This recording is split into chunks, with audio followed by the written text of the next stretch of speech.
실습 3번입니다. 이번에는 지수함수를 구현하는 건데요. a와 n 두 개의 값을 입력받고 a의 n승의 값을 출력하는 거고요. 문제 조건엔 나와 있지 않지만 n은 0보다 크거나 같다고 가정을 합니다.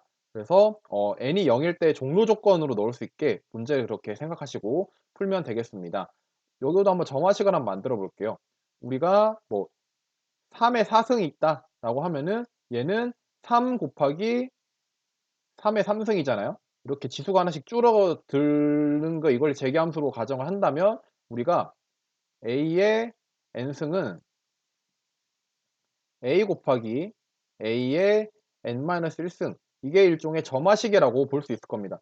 그러니까 얘를 다시 나타내면 f a, n은 a 곱하기 f a, n-1로 나타낼 수 있을 거예요. 이게 수학적으로 본 점화식이겠죠? 그리고 종료 조건은 뭐겠어요? 당연히 지수가 0일 때, 뭐 지수가 0일 때는 a가 어떤 값이든 간에 값이 1이겠죠? 그래서 f a, 0, a, 0 얘의 값이 1이다. 얘가 바로 종료 조건과 종료 값이다. 라고 생각하시고 이제 점화식을 한번 문제로 적용해 보도록 하겠습니다. 이 코드의 설명을 드리면은 이제 두 개의 입력을 이제 한 줄로 입력을 받은 다음에 얘를 쪼개요. 그래서 우리가 이렇게 입력을 1 스페이스바 1 이렇게 공백으로 구별을 해서 입력하면은 a와 n을 인풋으로 1, 1 이렇게 받게 되는데 얘를 쪼갭니다. 쪼개서 a에 1, n에 1을 넣어주는데 얘는 지금 우리가 문자열로 받았기 때문에 인트 값으로 바꿔서 다시 넣어주고 이거 과정을 하고 있는 거예요. 참고해 주시면 되고요. 입력은 딱히 건드릴 필요가 없습니다. 그래서 함수선을 위에다 해볼게요. def 해가지고 power라고 한번 가정을 해보겠습니다. 근데 이미 함수가 있다고 하니까 power라고 할게요. 그래서 여기서 b, m으로 구별을 할게요. a랑 n이랑.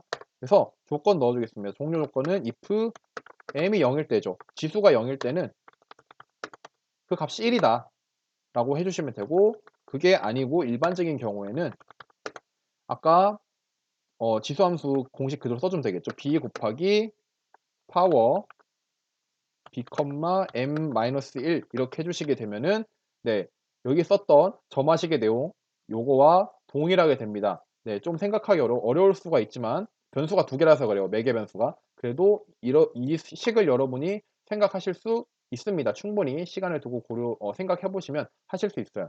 그래서 이제 파워 b, m이라는 함수의 정의는 b의 m승을 구하는 거죠. 우리는 a의 n승을 구하는 거예요. 그래서 우리가 값을 왼쪽 n스라는 변수에 넣어주고 파워라고 써주시고요. 여기에다가 우리가 입력받은 a, n을 집어넣어 주시고 얘를 프린트 해주시면 될 겁니다. 그래서 실행을 해볼게요.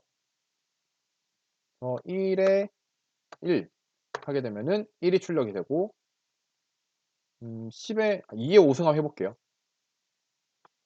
2 스페이스바 5 하게 되면 32 이렇게 출력이 되는 것을 확인할 수 있고요. 제출 결과도 네, 아마 맞을 거예요.